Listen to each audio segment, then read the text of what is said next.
नमस्ते। आमे आलोचना करुथिले सत्यवादी जुग ना एक जुगाभास एवं सेही पर संपर्क रे आलोचना कला बेले आमे देखुथिले जे 1908 रु 1912 मसीहा पर्यंत उत्कल सम्मिलनी मंच संपूर्ण थिला आकर्षणहीन आउ गतानुगतिक। तेबे 1912 मसीहा बेलू जदि आमे कहिबा सेई उत्कल सम्मिलनी मंचरे गोटे नुआ रकमर प्राणस्पंदन आरंभ हेबाकू लागिछि एवं सेई जगारे गोटिए कथा तांकर बद्धमूल हेछि जे कौनसी प्रांतीय आंचलिक स्वार्थ जातीय स्वार्थर परिपंथी नुहे। तेणु जातीय स्वार्थ जे पर्यंत हासिल करा जाई पारिबो नाही कौनसी अंचलर विकास हेई पारिबो नाही। एवं ठीक सेही समय बेलकू गोपबंधु नेतृत्व नौछंती उत्कल सम्मिलनीर एवं ताहा होउछि 1920। तेबे एठी देखिबार कथा होउछि जे ओडिशार राजनैतिक क्षेत्र रे नेतृत्व नेबार पूर्वरु सत्यवादी वन विद्यालयर बकुल छुरियनार बनरे काव्य कविता नाटक गल्प प्रबंध इत्यादि रचना करी केतेजण विशिष्ट मनीषी ओडिया साहित्य को एक स्पष्ट दिग्दर्शन देबाकू उचित मने करिसंती। वस्तुतः साहित्य सृष्टि सेमानंकर कर्म जीवनर परिपूरक भावे आत्मप्रकाश करिथिले मध्य उद्देश्यर एकमुखीनता अविचलित विश्वासबोध ओडिशार अतीत गौरव को पुनः प्रतिष्ठा करिबार मोह और उपयोगिता ओडिशार गर्वदीप्त ऐतिहासिक सामग्री को पुनः आकलन करिबार भूमिका ए समयर गद्य और पद्य उभय रे समान भावरे आत्मप्रकाश करिछि। 19 शताब्दीर शेष भागरे ओडिया साहित्य रे ओडिशार जातीय जीवन पाई दुईटी स्पष्ट आह्वान थिला। तन्मध्यरु गोटिए थिला अंध कुसंस्कार और रक्षणशीलता विरुद्ध रे आह्वान, अन्यटी थिला भाषा और साहित्यर श्रीवृद्धि पाई अनवरत उद्यम। मातृभूमि और मातृभाषार वंदना ए समयर दुई विशिष्ट कविंक रचनारे किपरि प्रकटित होई पारिछि तार उदाहरण जदि आमे देखिबा ताहले से भितरे आसीबे मधुसूदन राव एवं गंगाधर मेहेर। जदियो जड़े होउछंती ब्राह्म्य धर्मर लोक सबुरे ब्रह्म दर्शन करती एवं आमे स्वभाव कवि गंगाधर मेहरंकर कथा मध्य जानिछे। तथापि मधुसूदन रावंकर पद भितरे एई कथा झरीछि जेमिति मातृभूमि मातृभाषा उभय जननी सेवितांकु भक्ति भरे दिवस रजनी एमानव जन्म हेउ सफल महर ए भिक्षा करंतु पूर्ण प्रभु महेश्वर। सेहीपरि गंगाधर मेहरंकर समधर्मी पद होउछि मातृभूमि मातृभाषा रे ममता जा हृदय जनमी नाही ताकू जेबे ज्ञानी गणरे गणिबा अज्ञान रहिबे काहीं। तेणु एठारे जो मातृभूमिर कथा उभय कवि उल्लेख करि जाइछंती ताहा भारत नुहे ओडिया भाषाभाषी अंचल ओडिशा मात्र।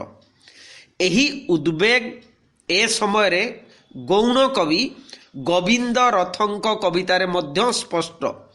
तेणु से लाट टॉमसनकर ओडिशा आगमन काल रे 1885 मसीह तांकु निवेदन करी रचना करिथिबा कवितारे उत्कलर उन्नति और पूर्णांग उत्कल प्रदेश गठन पाई आकुलता प्रदर्शन करिछंती।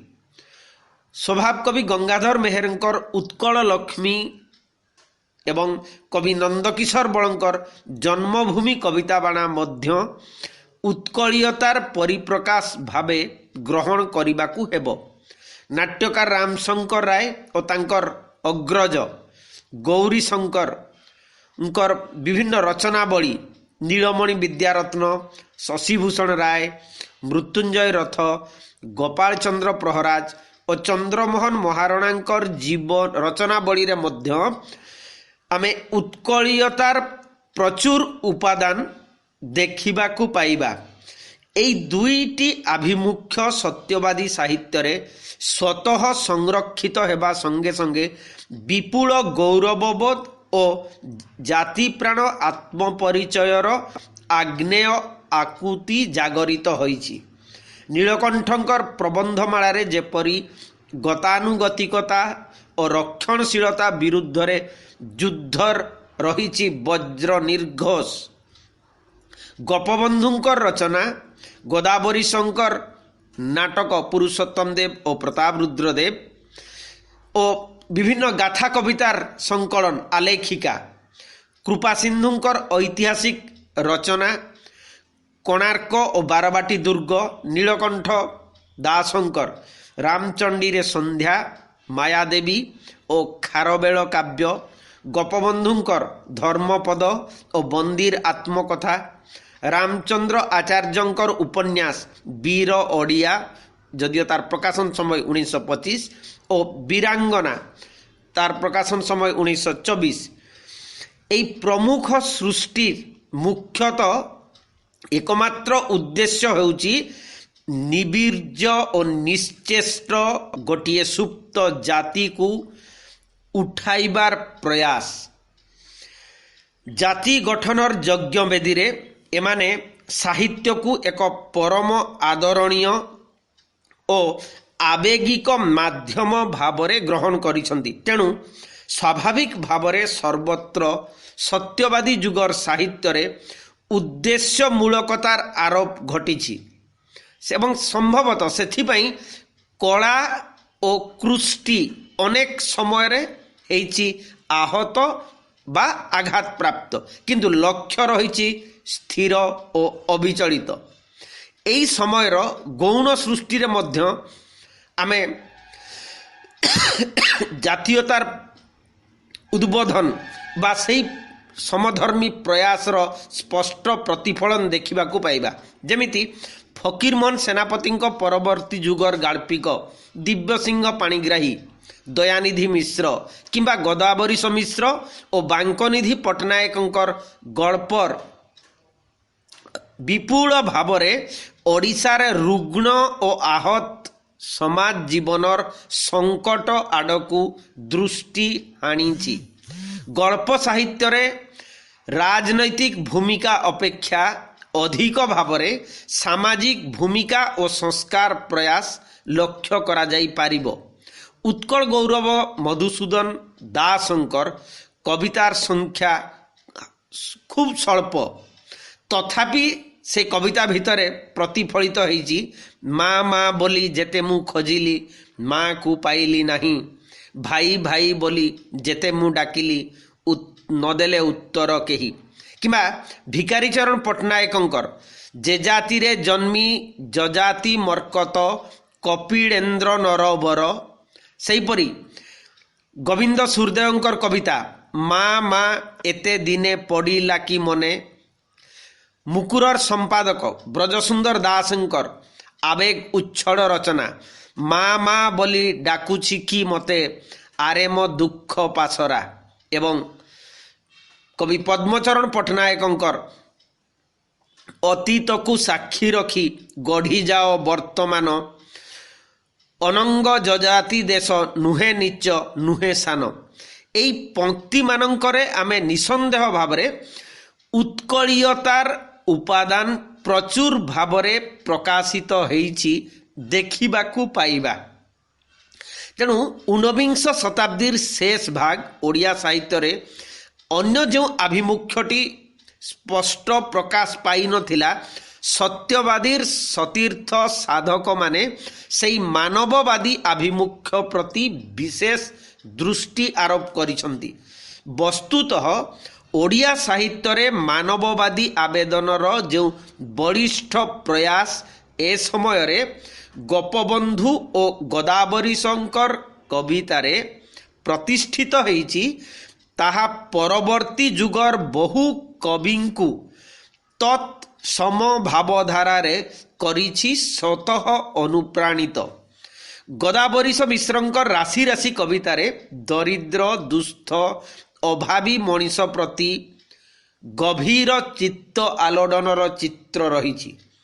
ଗୋପବନ୍ଧୁଙ୍କର କବିତାବଳୀରୁ ମନେ ହେଉଛି ଭାବତରଳ ପଦପଙ୍କ୍ତି ନିଗିଡ଼ି ଆସୁନାହିଁ, ନିଗିଡ଼ି ଆସୁଛି ଏ ଜାତିର ଅଗଣିତ ନାମହୀନ ଅସହାୟ ମଣିଷମାନଙ୍କ ପାଇଁ ବ୍ୟାକୁଳ ଓ ବ୍ୟଥିତ ଅଶ୍ରୁଧାର।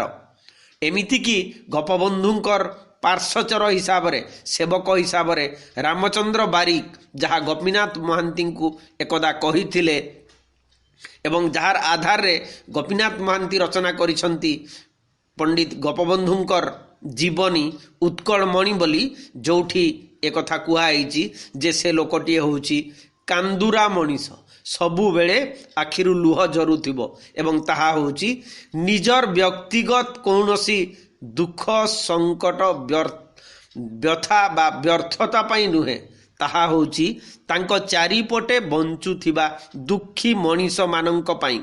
ତେଣୁ ଏହି ଦୃଷ୍ଟିକୋଣରୁ ସତ୍ୟବାଦୀ ସାହିତ୍ୟିକଗଣ ଏକ ବଳିଷ୍ଠ ମାନବିକ ମୂଲ୍ୟବୋଧର ମୂଳଦୁଆ ପକାଇଛନ୍ତି, ଯାହାକୁ ଆଇଡେଣ୍ଟିଫିକେସନ୍ ୱିଥ୍ ମାସେସ୍ ବୋଲି କୁହାଯିବ। ଯେଉଁମାନଙ୍କ ପାଇଁ ଆମେ ଦେଖିବା ଯେ ସାହିତ୍ୟ ରଚିତ ହୋଇଛି, ସେମାନଙ୍କର ପ୍ରାଣର ବାଣୀ ଓ ସାମାଜିକ ସମସ୍ୟାବଳୀ ସାହିତ୍ୟରେ ପ୍ରତିଫଳିତ ନ ହୋଇ ସେ ସାହିତ୍ୟ ଜନସଂଘର ଆଦରର ସାମଗ୍ରୀ ହେଇ ପାରିନାହିଁ। ତେଣୁ ସାଧାରଣତଃ ଆମେ କହିପାରିବା ଯେ ସତ୍ୟବାଦୀମାନଙ୍କର ପୂର୍ବରୁ ଓଡ଼ିଆ ସାହିତ୍ୟରେ ଏହି ଦୁସ୍ଥ ଦରିଦ୍ର ଜନସଂଘ ସହିତ ଏପରି ଆବେଗିକ ଓ ଆତ୍ମିକ ସମ୍ପର୍କ ପ୍ରତିଷ୍ଠା ହୋଇନଥିଲା। ସାଧାରଣ ଶବ୍ଦରେ କହିଲେ ହେବ, ଯେଉଁମାନେ ନିପୀଡ଼ିତ, ନିଷ୍ପେଷିତ, ଅସହାୟ, ଦୁସ୍ଥ, ମାର୍ଜିନାଲ ମେନ୍, ସେଇମାନଙ୍କ କଥା ସାହିତ୍ୟ କହିବା ପାଇଁ ପ୍ରୟାସ କରିନଥିଲା। କେବଳ ଫକୀରମୋହନଙ୍କର ଗଳ୍ପ ଉପନ୍ୟାସ ଛାଡ଼ିଦେଲେ। ଏପରିକି ଏକ ଭାବନାର ଭିତ୍ତି ସ୍ଥାପନ କରି ଏ ସାହିତ୍ୟିକମାନେ ଯେଉଁ ପରମ୍ପରା ସୃଷ୍ଟି କଲେ, ତାରି ଉପରେ ବିପୁଳ ସାହିତ୍ୟ ସୌଧ ପରବର୍ତ୍ତୀ ସମୟରେ ଠିଆ ହେଇଛି। ଯେମିତି କୁନ୍ତଳା କୁମାରୀ ସାବତ, ଗୋଦାବରୀଶ ମହାପାତ୍ର, ଲୋକରତ୍ନ କୁଞ୍ଜ ବିହାରୀ ଦାସ, କୃଷ୍ଣଚନ୍ଦ୍ର ତ୍ରିପାଠୀ, ପ୍ରାଣକୃଷ୍ଣ ସାମଲ, ଜ୍ଞାନୀନ୍ଦ୍ର ବର୍ମା ଆଦି ବହୁ କବିଙ୍କର କାବ୍ୟ କବିତାରେ ଯେଉଁ ମାନବବାଦୀ ଆକୁଳତାର ସ୍ୱରବିନ୍ୟାସ ପ୍ରତିଫଳିତ ପରବର୍ତ୍ତୀ ସମୟରେ ହେଇଛି, ତାର ମୂଳ ମାନ୍ତ୍ରିକ ଜୀବ ସତ୍ୟବାଦୀକୁ ଏବଂ ଉତ୍କଳମଣି ଗୋପବନ୍ଧୁ ଦାସଙ୍କ ପାଖକୁ।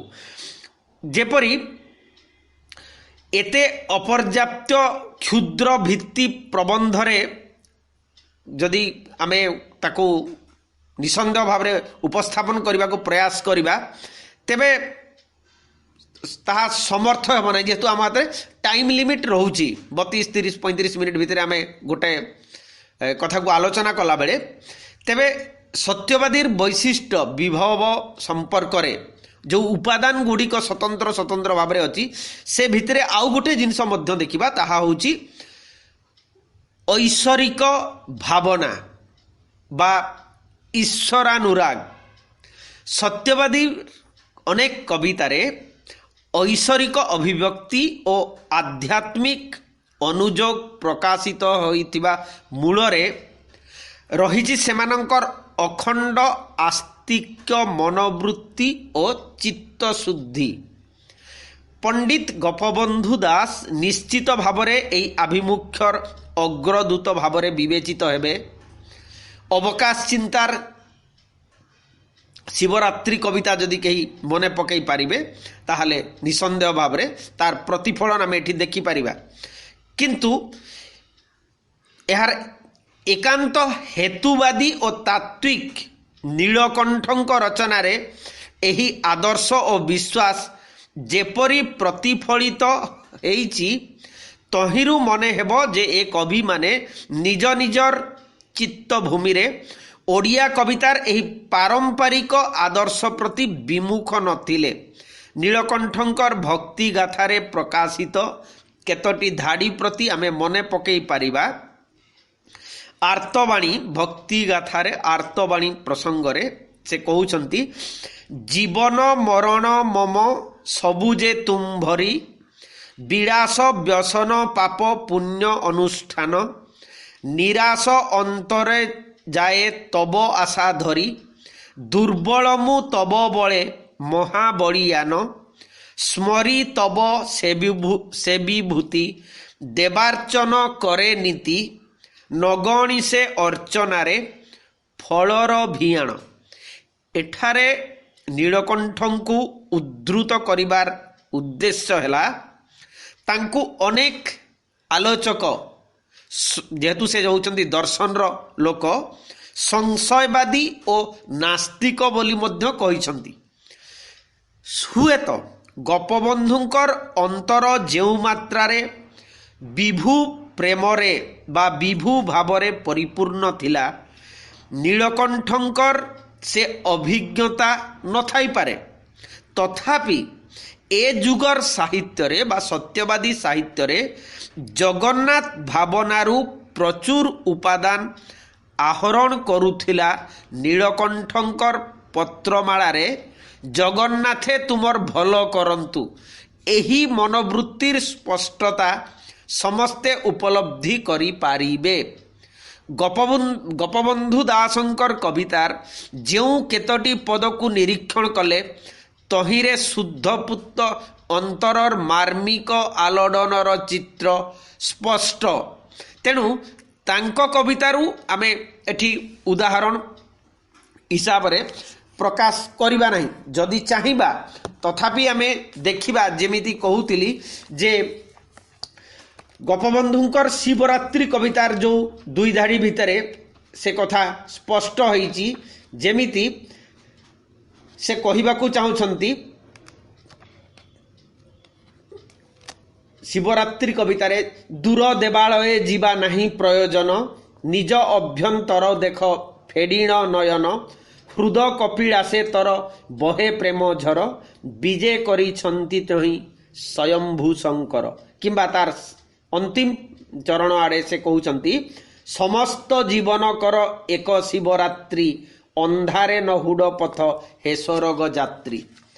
तेबे आमे एठी देखिबा जे प्राचीन मध्ययुगीय कवि माने एपरी एक चेतनारे जो तन्मयतार दृष्टांत देई जाइछंती सत्यवादीर समय को ताहा जेपरी जारीत होई ओडिया संस्कृति रे अंगीभूत होई जाइछि। तेणु गोपबंधु किंबा नीलकंठंकर काव्य चेतनारे भक्ति सत्ता अपेक्षा जगन्नाथंकु केंद्र करी गढ़ी उठिथिबा सांस्कृतिक चेतनार उपादान अधिक उपलब्ध हेब। काकुस्थ भक्ति सुलभ आरती और दैन्य बधिका अपेक्षा एही चेतना को जातीय जीवनर एक स्पर्धाशील आभिमुख्य भावे प्रकटित करिबार प्रयास ए समयर कवितार अन्यतम दृष्टिभंगी बोली आमे उल्लेख करि परिबा। जेपरी नीलकंठंकर खारबेल काव्य रे एमिति एक उल्लेख करिसंती परंपरा गणिनर आत्म प्रसारणे कर दीपे पढ़े इतिहास।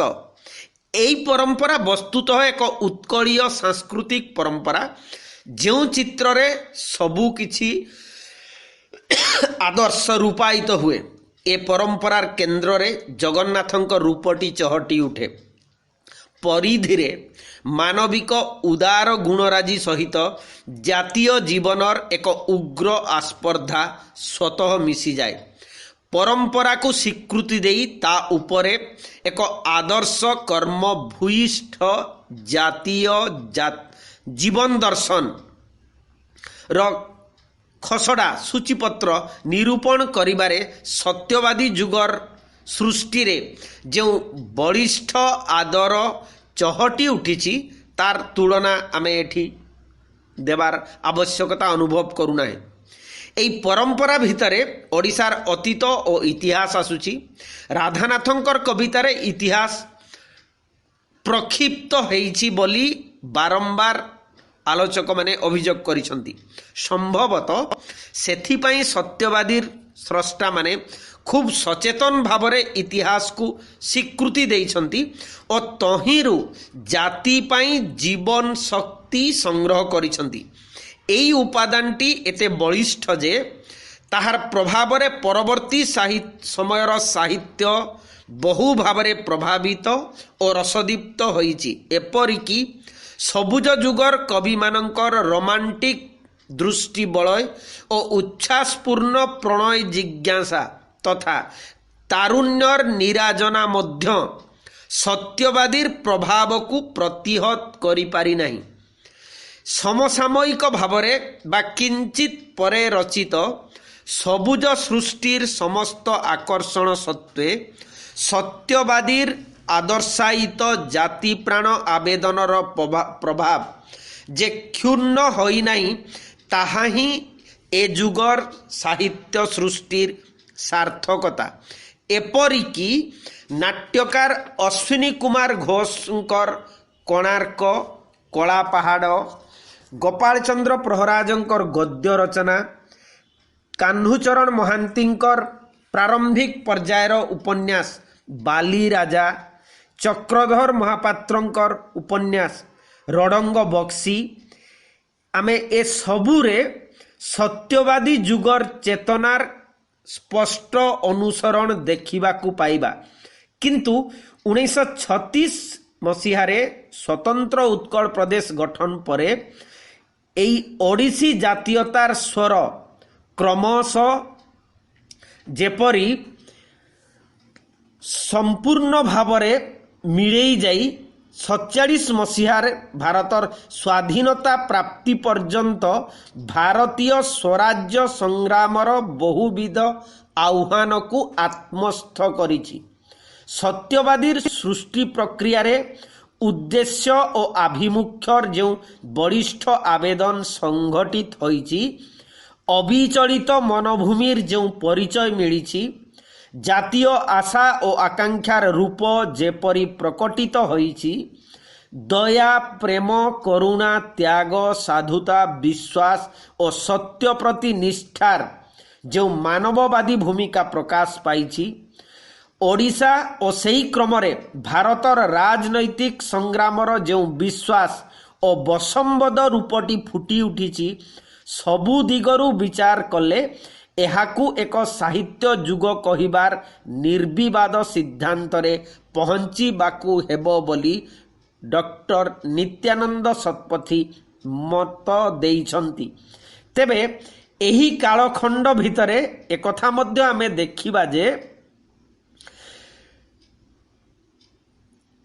ଆମକୁ ଏ ସାହିତ୍ୟର ବଳିଷ୍ଠ ଉପଯୋଗିତା, ବିଶେଷ କରି ଯେଉଁ ସତ୍ୟବାଦୀ ସାହିତ୍ୟର ଏହାର କ୍ରାନ୍ତିଶୀଳତାକୁ ସ୍ୱୀକୃତି ଦେବାକୁ ପଡ଼ିବ ଅତି ଅକୁଣ୍ଠିତ ଭାବରେ 1909-10ରୁ 1935-36 ମସିହା ପର୍ଯ୍ୟନ୍ତ।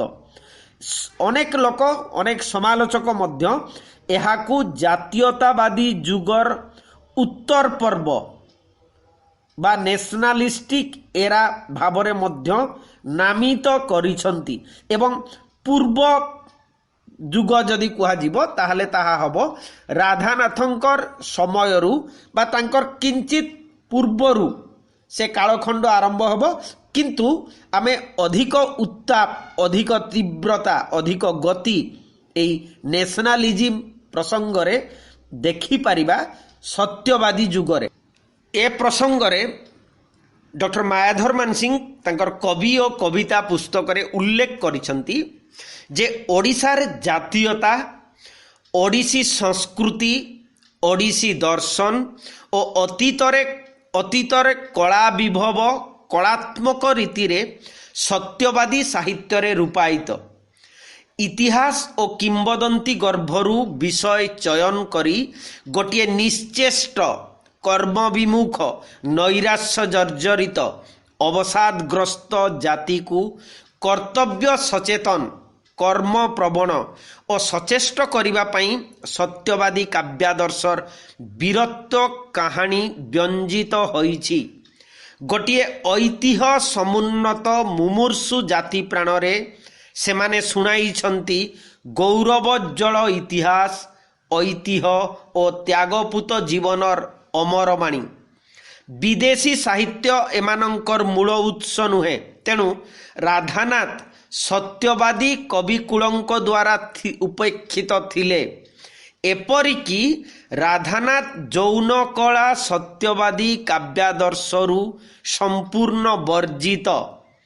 कला राज्य रे जौन विलास क्षणिक चांचल्य सृष्टि करि पारे, मात्र एहा जे इतर और नीरस कला एहा सत्यवादी साधकंकर ध्रुव सिद्धांत। तेणु ओडियारे यथार्थ साहित्यर स्तर फिटाइबा सत्यवादी कथास्रष्टांकर उद्देश्य बोली मायाधर मानसिंह उल्लेख करिथिले। सेहीपरि डॉक्टर नित्यानंद शतपथी गोपबंधु परिक्रमारे सत्यवादी जुगर आभिमुख्य संपर्क रे आलोचना करी कहउचंती जे सत्यवादी कविवृंद सत्यर थिले उपासक और सत्य थिला सेमानंकर सौंदर्य संस्कारक मनोवृत्ति नहीं एमाने कला राज्य रे प्रवेश करिथिले और मनीष को एक महत्तर आनंद देवा कविकर्मर लक्ष्य थिला। उदार मानविकता और विश्व प्राणता सत्यवादी साहित्यर अन्यतम दिग। एमाने मानववादी व्यक्ति स्तररू उन्नीत होई मनीष और विश्वात्मा सहित एमाने एकीभूत। सत्यवादी साहित्य रसाप्लुता आंचलिक प्रीतिरे शरीरबद्ध न होई सार्वजनीन मानविक प्रीतिरे एहा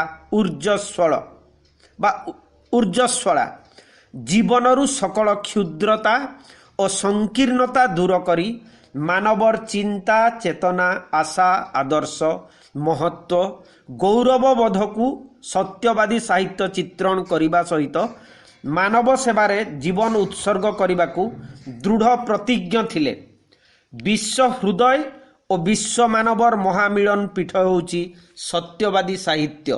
पुणी डॉक्टर शतपथी ए प्रसंग रे मत देवाकू जाई कहिसंती जे साहित्य माध्यम रे गणचेतना सृष्टि करी साहित्य को गणाभिमुखी करिबा थिला सत्यवादी साधकर परिकल्पना।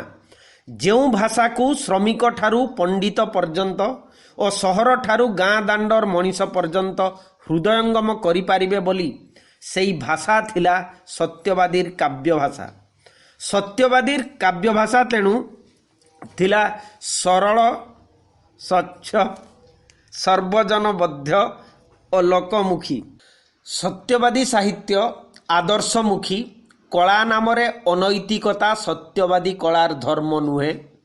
सत्यवादी साहित्य शुद्ध निर्मल संयत त्यागपूत श्रृंखलित और भारतीय सनातन आर्यवाणीर वार्ताबह मानविकतार उद्वर्तक और मानवर उत्थान निमंते साहित्य को प्रच्छन्न आदर्श अभिमुखी करिबा एक साहित्यिक स्वीकृति। एवं एही क्रमरे आमे जदि देखिबा सत्यवादी साहित्य रे अछि गभीर विश्वासबोध एवं जातीयता। ता सहित साहित्य को गणाभिमुखी करिबा पई प्राचीन भागवत और पुराण छंदरे गोपबंधुंकर गो महात्म्य और नचिकेता उपाख्यान रचित हेछि। आमे गोदावरीश मिश्रंकर गाथा काव्य मध्य एई प्राचीन किंबदंती मध्य देई उत्कलीय संस्कृतिर अनन्यता को प्रत्यक्ष करि पारिबा।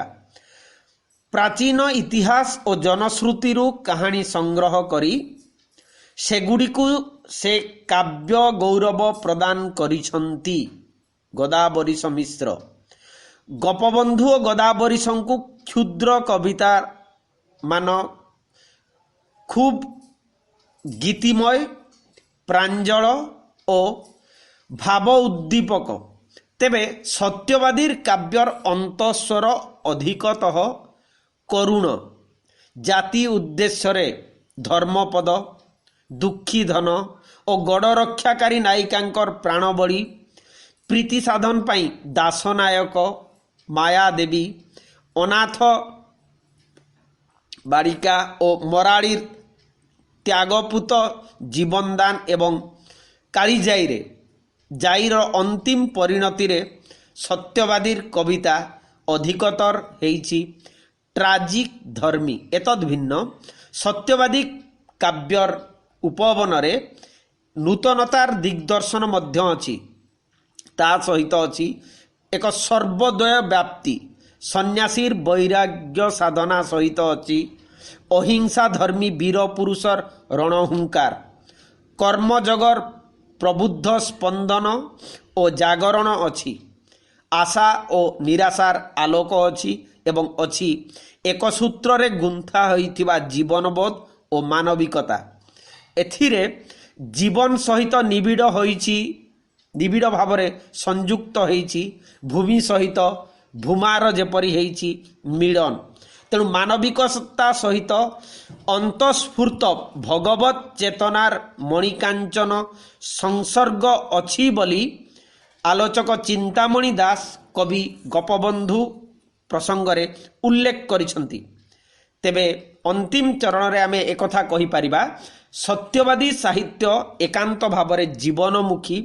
ଜନଜୀବନ ସହିତ ସତ୍ୟବାଦୀର କବି ନିଜକୁ ମିଶାଇ ଦେଇଥିବାରୁ ସେମାନଙ୍କର ଚିନ୍ତାରେ କେବଳ ମଣିଷ ଓ ମଣିଷର ଦୁଃଖ ମୋଚନ ହିଁ ମୁଖ୍ୟ ପ୍ରସଙ୍ଗ ହିସାବରେ ଉଭା ହେଇଛି।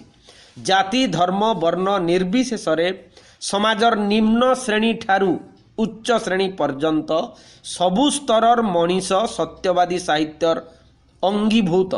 ଗୋପବନ୍ଧୁଙ୍କର ଗୋମାହାତ୍ମ୍ୟ, ଭାଗବତର ନବାକ୍ଷରୀ ବୃତ୍ତରେ, ନଚିକେତା ଉପାଖ୍ୟାନ ପୁରାଣ ଶୈଳୀରେ ଓ ଜାତି ପାଇଁ ପ୍ରାଣବଳୀର ମହତ୍ତ୍ୱ ଧର୍ମପଦ କାବ୍ୟରେ ସରଳ ଭାଷାରେ ରଚିତ ହୋଇଛି।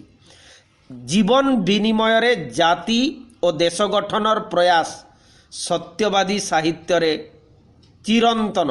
ଯେମିତି ତାଙ୍କର ଅତି ପରିଚିତ ଧାଡ଼ି ହେଉଛି, ମିଶୁ ମୋର ଦେହ ଏ ଦେଶ ମାଟିରେ, ଦେଶବାସୀ ଚାଲି ଯାଆନ୍ତୁ ପିଠିରେ, ଦେଶର ସ୍ୱରାଜ୍ୟ ପଥେ ଯେତେ ଗାଡ଼, ପୁରୁ ତହିଁ ପଡ଼ି ମୋର ମାଂସ ହାଡ଼, ସ୍ୱାଧୀନତା ପଥେ ତିଳେ ହେଲେ ନର, ମୋ ଜୀବନ ଦାନେ ହେଉ ଅଗ୍ରସର।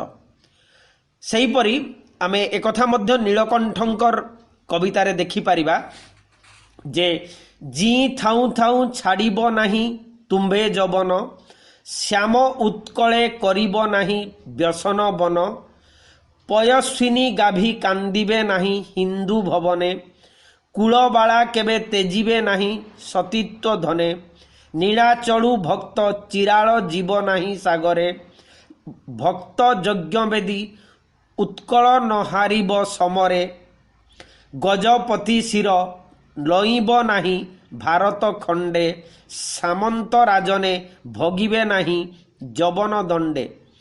ତେଣୁ ଏପରି କବିତା ଭିତରେ ଆମେ ଜାତିପ୍ରୀତି ସହିତ ଉତ୍କଳୀୟ ସଂସ୍କୃତିର ପ୍ରାଣସ୍ପନ୍ଦନ ଦେଖିବାକୁ ପାଇବା। ସତ୍ୟବାଦୀର ସାହିତ୍ୟରେ ଧର୍ମ ଚେତନା ଏକ ମୁଖ୍ୟ ପ୍ରସଙ୍ଗ ହିସାବରେ ଗ୍ରହଣ କରାଯାଇଛି। ତେବେ ଏହି ଧର୍ମ ଚେତନା ଉଦାର ଜଗନ୍ନାଥ ଧର୍ମ, ନିଷ୍କାମ ଭକ୍ତି, ପ୍ରେମ, ମୈତ୍ରୀ ଓ କରୁଣାର ହିଁ ମୂର୍ତ୍ତିମନ୍ତ ରୂପ। ଏ ଧର୍ମ ଚେତନାରେ ଗୋପବନ୍ଧୁ ଉଦାର ଓ ମହତ୍। ତାଙ୍କ ଧର୍ମରେ କର୍ମ ହିଁ ଜୀବନର ମାନଦଣ୍ଡ। ଫଳାଫଳ ଗୀତାର ବାଣୀ ଭଳି ଆଶାରହିତ କର୍ତ୍ତବ୍ୟ ସାଧନ ହିଁ ଧର୍ମ ପରମ୍ପରାର ବିଶିଷ୍ଟ ଦିଗ। ପରହିତ ପାଇଁ ଜୀବନ ଉତ୍ସର୍ଗ ଶ୍ରେଷ୍ଠ ଧର୍ମ ହିସାବରେ ଗୃହୀତ। ସତ୍ୟବାଦୀର କବି ନିଃସନ୍ଦେହ ଭାବରେ ଈଶ୍ୱର ଉପାସକ ଏବଂ ଆସ୍ତିକ ବୋଲି ଆମେ ପୂର୍ବରୁ ମଧ୍ୟ କହିଛେ। ତେବେ ଗୋପବନ୍ଧୁଙ୍କର କବିତାରେ ଯେଉଁ ଈଶ୍ୱର, ସେ ନିଃସନ୍ଦେହ ଭାବରେ सच्चिद आनंदर ही रूप जगन्नाथ श्री जगन्नाथ ही तांकर ईश्वर एवं से चेतना रे ब्रह्म राशि परम ब्रह्म गतिमुक्ति नियामक से कृपामय निखिलर निदान से विश्वपति निष्काम चित्तरे गोपबंधु सर्वत्र प्राणपति ईश्वर को ही खोजिछंती गोपबंधुंकर ईश्वर जेपरी सर्वव्यापी विराट नीलकंठंकर ईश्वर सेहीपरि ज्योतिर्मय अनंत पुरुष और हिरण गर्भ मानव सेवा और जातीय जागरण यही मुख्य प्रसंग को आखि आगे रखी सत्यवादी कविता गतिशील होईची। आज एतिकी थाउ परवर्ती समय आमे आलोचना करिबा अन्य प्रसंग। नमस्ते। कमेंट निश्चय लिखिबे। धन्यवाद।